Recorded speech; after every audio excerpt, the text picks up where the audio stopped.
Descubriendo el mundo con David Cañedo.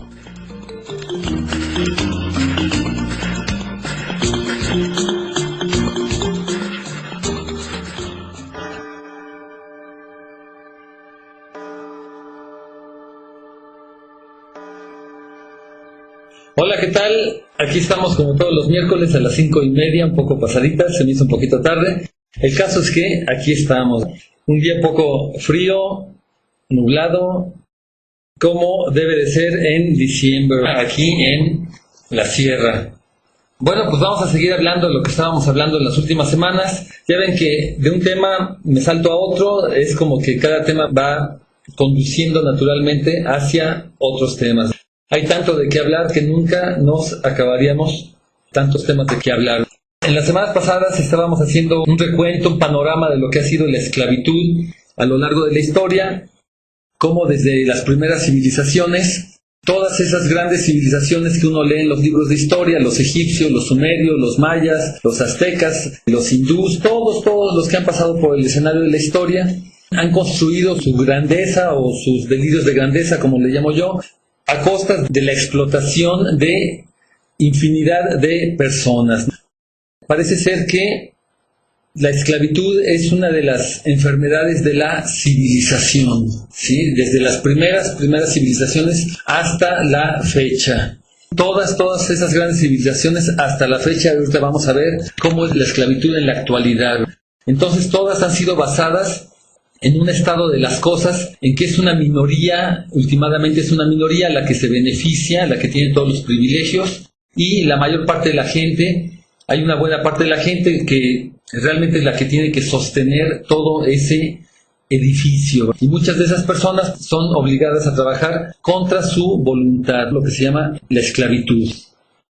Y durante la mayor parte de la historia de las civilizaciones, durante los 6.000 años que llevamos de civilización, ese estado de las cosas se ha visto como algo normal, tanto por parte de los que tienen el poder como de los oprimidos. Se ve como el estado natural de las cosas, y esa es una de las razones por las que se continúa. Les estaba diciendo la semana pasada cómo poco a poco la conciencia colectiva de la humanidad ha ido evolucionando, ¿no? Afortunadamente, para bien o para mal, el asunto es que ha ido evolucionando y siempre hay algunas personas que empiezan a cuestionar ese estado de las cosas y que empiezan a luchar por un cambio. Entonces fue así como poco a poco se fue aboliendo la esclavitud en diferentes países. Aquí en América le estaba yo diciendo cómo el primer país que abolió oficialmente la esclavitud fue Haití en 1803. En México el cura Hidalgo la abolió en 1810, pero no valió de nada porque él estaba sublevándose contra el poder establecido y falló. De hecho a Hidalgo lo mataron. Y pues ese decreto que él lanzó aboliendo la esclavitud no sirvió en ese momento en 1810. Tuvieron que pasar 19 años hasta 1829. Se abolió la esclavitud oficialmente en México, en 1829. Y de ahí se siguieron los demás países de América. En Chile fue en 1823. En Argentina hasta 1853.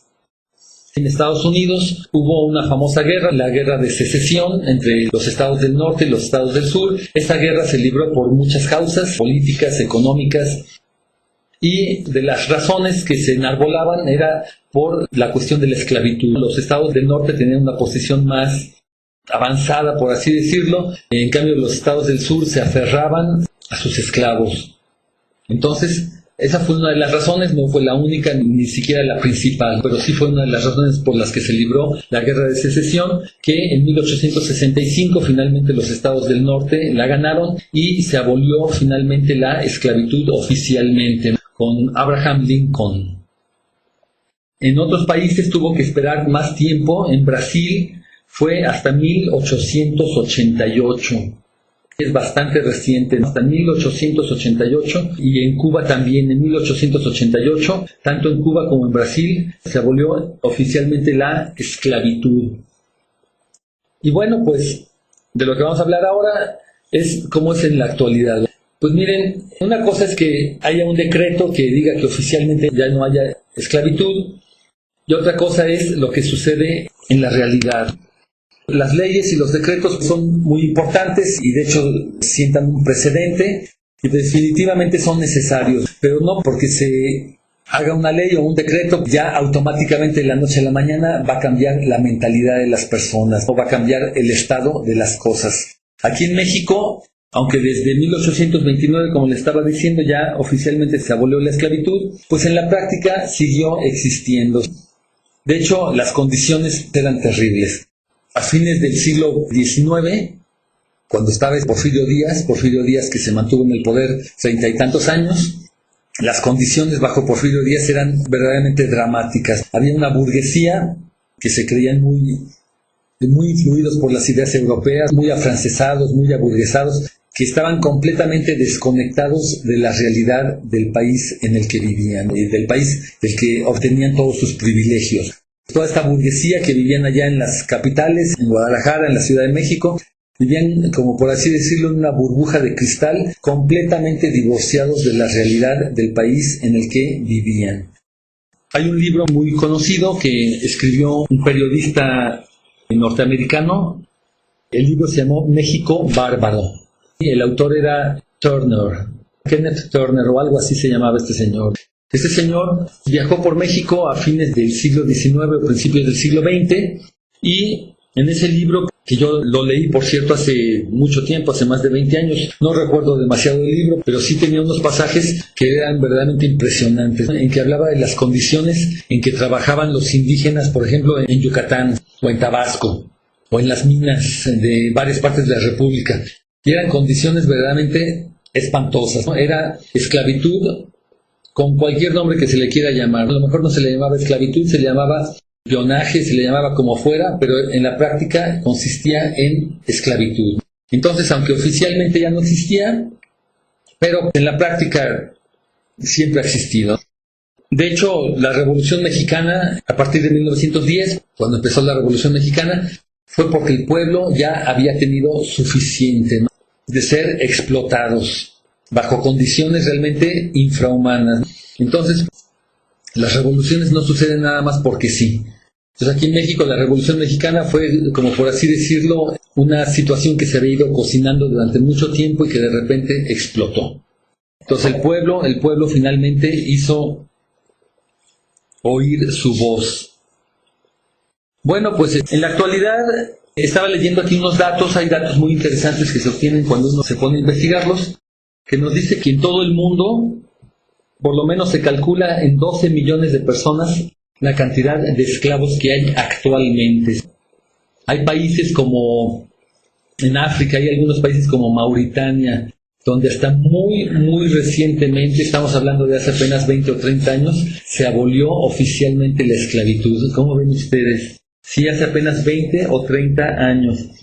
Tengo aquí un dato que realmente es impactante, que en Etiopía, en 1930, ya pasó un poquito, pero que todavía en 1930 en Etiopía había una población de 12 millones de personas, de las cuales 2 millones eran esclavos. 2 millones de 12, o sea, la proporción era altísima. Y eso todavía en el siglo pasado, en 1930. Entonces, pues eso, aunque en Etiopía ya oficialmente no hay esclavitud, pero esas cuestiones sociales llevan mucho tiempo en cambiarse en la práctica, y sobre todo la mentalidad que lo permite. Entonces, actualmente ya no se conoce quizás con ese nombre de esclavos, pero sin embargo las condiciones son prácticamente de esclavitud. Hay muchas partes del mundo, como en Asia, en China o en Indonesia, en Filipinas, en todos esos lados, que es donde se producen todos los artículos que se venden en las tiendas de Occidente, en Estados Unidos y en Europa, las famosas maquilas, donde se tiene a los niños trabajando desde muy niños. Prácticamente se pasan toda su infancia trabajando como esclavos en algún lugar, en condiciones de 12, 14 horas diarias trabajando, desde niños hasta que se quiebran por el trabajo. Esas situaciones existen, lamentablemente. En las maquiladoras, por ejemplo, quizás las condiciones no sean tan dramáticas acá en México, pero también México es un país de mano de obra barata.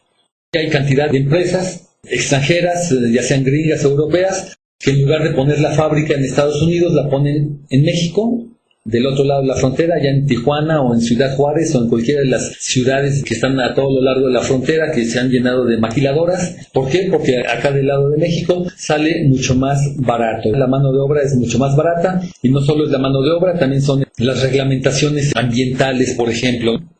En Estados Unidos pues no pueden poner una fábrica que contamine tan fácilmente. Ya hay muchas reglas y la gente protesta y les ponen demandas millonarias. En cambio ponen la misma fábrica, en lugar de ponerla en Laredo, la ponen en Nuevo Laredo, del otro lado del río, y ya con eso se ahorran un dineral, tanto en sueldos como pueden contaminar mucho más fácilmente. Y en esas maquiladoras, básicamente el trabajo de esas maquiladoras, les voy a decir más o menos rápidamente en qué consiste. Ya sea que se produzcan televisiones o refrigeradores o lo que sea que se produzcan en estas maquilas, son enormes hangares donde es el trabajo en cadena. Todas las personas que se necesiten, cada persona hace un solo movimiento, por ejemplo, apretar un tornillo. Estamos haciendo una licuadora o lo que sea, entonces una persona es la que solda unos puntitos y se la pasa al siguiente que está a lo largo de toda una cadena, el trabajo en cadena. Y la siguiente persona solda otros puntitos o le aprieta unos tornillos y la otra persona ensambla no sé qué. Y así cada persona tiene un trabajo sumamente especializado. Y eso significa que la compañía que está invirtiendo no necesita invertir demasiado dinero en capacitar a los trabajadores.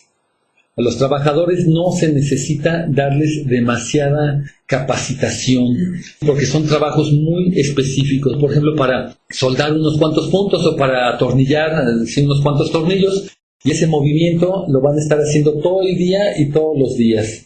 Y eso significa que la mayor parte de los trabajadores, no sé exactamente, ha de haber de empresas a empresas, ha de haber empresas en las que las condiciones no sean tan estrictas, donde quizás los trabajadores tengan un poquito más de prestaciones y de margen, pero en las maquilas tradicionales a los trabajadores se les contrata, son contratos temporales por 3 meses o por 6 meses y se renuevan cada 6 meses, por decir algo. Y si hay algún trabajador por ahí que de repente empieza a causar algún problema y que empieza a hablar de sindicalizarse o de cualquier cosa de esas, o que súbeme el sueldo o lo que sea, pues simplemente se le rescinde el contrato y vas para afuera. Así de sencillo, ya nos quitamos de problemas. Y esos trabajadores son muy fácilmente intercambiables. Como resulta que el trabajo que hacía ese trabajador es tan específico, muy rápidamente se le sustituye con otra persona, que en 10 minutos o en media hora o en un día o lo que sea, ya está haciendo exactamente el mismo trabajo que estaba haciendo la persona anterior. Entonces, de esa manera, para la empresa es muy cómodo. Todos los trabajadores los obreros, pues, realmente son intercambiables, son muy fácilmente eliminables, y cualquier problema que se suscite, pues simplemente se le cancela el contrato y vas para afuera. Y se les paga, en muchos casos, un sueldo de miseria, y pues ya no se le llama esclavitud, ¿verdad? Ya no se le llama de esa manera, pero casi equivale a lo mismo.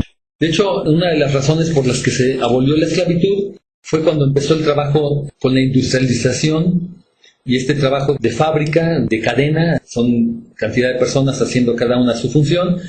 Las empresas se dieron cuenta que era más rentable simplemente pagarles un sueldo a los obreros, un sueldo en algunos casos ridículo, y ya con eso se evitan la molestia de tener que darles casa y comida, como se tiene que darles a los esclavos. Entonces simplemente se les paga un sueldo, ya que ellos vayan y que vivan donde quieran. Ya nos quitamos de problemas. Entonces la esclavitud sigue existiendo, ¿sí? Nada más que se le llama de otra manera. Bueno, y ya con eso termino este tema de la esclavitud. Ya le he dedicado varias sesiones. Y ahorita voy a hablar de otra cosa que está un poco relacionada, pues que a fin de cuentas, todo este estado de las cosas, esta división en clases sociales, esta jerarquización, pues también es una de las características de la civilización. Desde las primeras civilizaciones empezó esa división del trabajo y esa división en clases sociales. Y ahorita les voy a hablar de algo muy interesante, que son las castas. Pero vamos a hacer una pausa, vamos a hacer una pequeña pausa y vamos a escuchar una canción. Esta canción es de un país muy próximo a nosotros, de Belice. Pero cuando ustedes la escuchan, realmente podría ser de cualquier lado, sobre todo de África, porque los ritmos son completamente africanos. Esta canción es de la diáspora africana que llegó a América, y en Belice también llegaron bastantes. Entonces vamos a escuchar esta canción de Belice.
La canción que escuchamos de Belice, uno la escucha y es África. Son ritmos africanos completamente.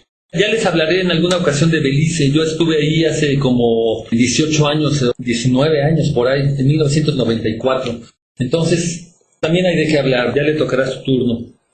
Pues miren, le estaba yo diciendo que desde que empezaron las primeras civilizaciones, una característica de la civilización es la división de clases. De repente se creó todo un aparato, toda una estructura jerárquica de la sociedad. Tenemos a los emperadores, a los mandarines, a los tlatoanis, a los faraones, llámenlo como uno quiera, que es pues un individuo junto con su grupo de nobles, la casta de nobles que están hasta medio arriba y que pues a fin de cuentas son los que tienen el poder y los privilegios. Y para poder mantener ese poder y privilegios se rodean de una casta sacerdotal. Los sacerdotes son muy importantes porque son los que le dan legitimidad a ese estado de las cosas. Son los que dicen que efectivamente Dios o sus dioses, llámesele Osiris o llámesele Tezcatlipoca o como ustedes quieran, pero el asunto es que son los dioses los que le dan legitimidad a ese estado de las cosas. Entonces, los reyes y los faraones tienen sanción divina, ¿ok? Entonces hay una casta sacerdotal, también hay una casta guerrera, que es muy importante, porque a fin de cuentas, para poder mantenerse allá arriba, pues tienen que tener un buen aparato militar. Ese aparato militar a los faraones y a los reyes y a los emperadores les va a servir para lanzarse a invadir los países vecinos, los estados vecinos, para irles a robar sus recursos. O también les sirve para mantener a su propio pueblo tranquilo, para mantenerlos a raya. Hay ocasiones en que las condiciones son cuando empieza a haber demasiada desigualdad y cuando no hay para todos y empieza a haber hambre, el pueblo está descontento y el pueblo se empieza a sublevar, y para eso se necesita una casta guerrera, para mantenerlos a todos tranquilos. Y después hay toda una división en castas, se llaman castas. La casta gobernante, los nobles, la casta sacerdotal, la casta guerrera, después empieza a ver los comerciantes, empiezan a ver los artesanos, y por lo general hasta mero abajo están los campesinos, que son los que le dan de comer a todos y los que están más amolados. Por lo general así es. Bueno, pues en algunas sociedades ese sistema de castas se ha hecho tan rígido que desde que uno nace hasta que uno muere pertenece a una casta y de ahí no sale. Es el caso, por ejemplo, de India. Es muy interesante. Resulta que en India desde siempre, desde hace por lo menos 4,000 años, ha habido todo un sistema social basado en las castas. La diferencia de las castas con las clases sociales no es lo mismo. Las clases sociales en todos lados siempre ha habido, ¿no? Al parecer la seguirá viendo. Pero este sistema de castas lleva a eso todavía a un grado más alto o bajo, quién sabe dónde estén. El asunto es que en un sistema de castas, el grupo social al que uno pertenece es estático. Eso significa que uno nace ahí, crece ahí y muere ahí en esa casta. Es una condición hereditaria. De ahí no te escapas, ni tus hijos ni tus nietos. Ya perteneces a esa casta y ahí vas a seguir estando toda la vida, y tus hijos y tus nietos. Y es una condición hereditaria de base genética. Ya es cuestión de la etnia a la que uno pertenece. En cambio, en sociedades donde simplemente hay clases sociales, puede haber movilidad. Hay personas que por suerte o por sus propios méritos o por lo que sea, pueden subir o bajar en clases sociales. Pero cuando es una sociedad basada en castas, pues ahí ya te quedaste. Entonces, por ejemplo, en India hay castas, por ejemplo, los que están hasta mero abajo, que se llaman los Dalit, así se les llaman, los Dalit o intocables. Y son los famosos intocables, que para las castas superiores, los arios de India, que se creen superiores, para ellos no pueden estar ni siquiera en la presencia de un intocable. Un intocable que esté cerca de ellos es como un tabú, exactamente. Entonces, a estos intocables tienen sus lugares especiales donde viven, los trabajos que hacen que son los peores y no se mezclan con los demás. Entonces, es un estado de las cosas en que hay un racismo institucionalizado. Ya forma parte del orden natural de las cosas. Ni siquiera se cuestiona. Bueno, pues ese sistema de castas parece muy extremo, ¿verdad? En India decimos, bueno, qué bárbaros son ahí, pero resulta que aquí en México también hubo el mismo sistema de castas durante la época colonial, del siglo XVI al siglo XVIII, principios del siglo XIX, aquí en México, no solo en México, sino en todas las colonias españolas, en América e incluso en Filipinas. Era todo un sistema basado en las castas. Cuando estaba yo investigando sobre este tema para venirles a hablar aquí, yo ya sabía un poco. A fin de cuentas ha pasado uno por la escuela y en las clases de historia algo vimos de esto, pero realmente es impresionante cuando uno ya ve los datos. Resulta que en el Imperio Español, entre los siglos XVI y XIX, los españoles, que eran los que estaban hasta mero arriba, los de casta pura, los españoles de España, para emigrar a América, ingresaban a un sistema de limpieza de sangre. La sangre tenía que ser pura. Era todo un sistema de discriminación con sanción divina. La misma iglesia había toda una base teológica que insistía que esto era así y tenía que seguir siendo así. Entonces había tres razas aquí en América, que era la raza blanca, la raza indígena y la raza negra. Y esas tres razas se mezclaban entre ellas y dio lugar a todo un sistema de castas que es, francamente, cuando uno lo ve así en perspectiva, ahorita en el siglo XXI, cuando vemos la manera como vivían en el siglo XVI o XVII, aquí en lo que era la Nueva España, realmente hasta parece absurdo, parece grotesco. Pero resulta que ya se me acabó el tiempo. Entonces de esto les voy a seguir hablando la semana próxima, como ven, para que veamos todas esas castas que había aquí en la Nueva España. Realmente es impresionante. Pero pues ahorita ya se nos acabó el tiempo, se va de volada, y estas pláticas que son muy interesantes, francamente nada más nos dejan picados para seguir escuchando. Los voy a dejar con otra canción. Esta canción es de Perú. Es una canción reciente y es un dueto de una cantante peruana con una cantante de Mali. Mali en África. Mali es un país en África. Resulta que ya la música no tiene fronteras, entonces hay músicos de todas partes del mundo que están haciendo cosas muy interesantes. Entonces en este caso son músicos de Perú con músicos de Mali que sacaron esta canción. De hecho sacaron un disco completo. Vamos a escucharlo. Y yo me despido. Este fue su programa Descubriendo el Mundo con David Cañedo. Nos estamos escuchando el año próximo. Ya la próxima sesión vamos a estar en el 2013. Yo les deseo a todos ustedes feliz año nuevo.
Llevar